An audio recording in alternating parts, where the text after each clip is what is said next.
There was a terrible novelty song that was popular in I guess it was maybe in the 70s.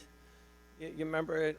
Short People, Got No Reason.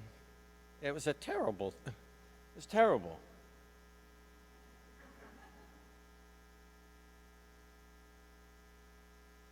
What are old people worth? We've got an old man in the first reading, Eleazar, some 90 years old, um, doing something that was pretty incredible. We've got the short guy, the tax collector, the most unloved person in Jericho, probably, right?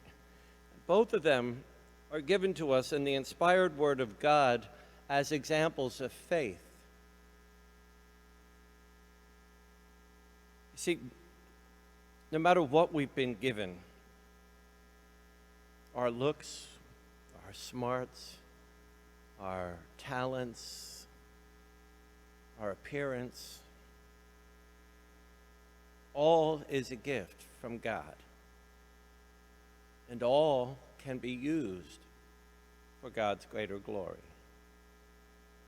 Eleazar made a statement by his actions that rather than give scandal or give bad example or take the easy way out, he stood firm and tied it into his love of God and the love of the law. Remember, this is before Christ.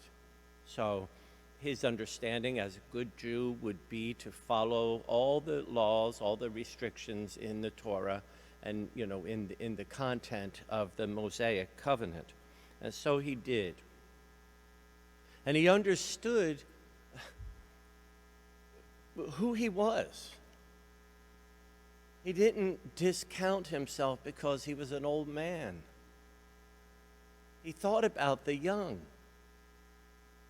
And he held fast to what was right and what was good, knowing that his example, through God's grace, would make a difference.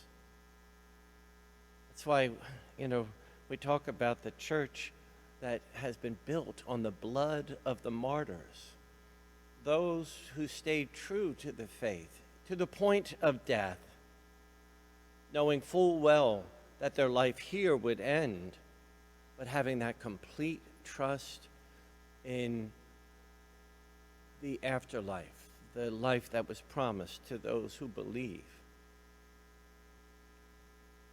I admire that type of faith. I think, you must have to have so much faith to be able to do that. The size of a mustard seed is what Jesus says is all you need. And he helps to supply the rest.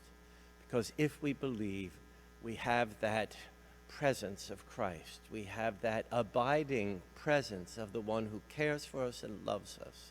The one who says salvation has come to your house this day. The one who affirms us, no matter what we look like, no matter how old or how young, what our job is, but our God is there, calling us always and reminding us that he's there. There was one other short phrase that came up in this first reading that, as I'm looking out at all of you here this morning, it might make you feel better, and I know it makes me feel better, as Eleazar had made up his mind in a noble manner, worthy of his years, the dignity of his advanced age, and the merited distinction of gray hair.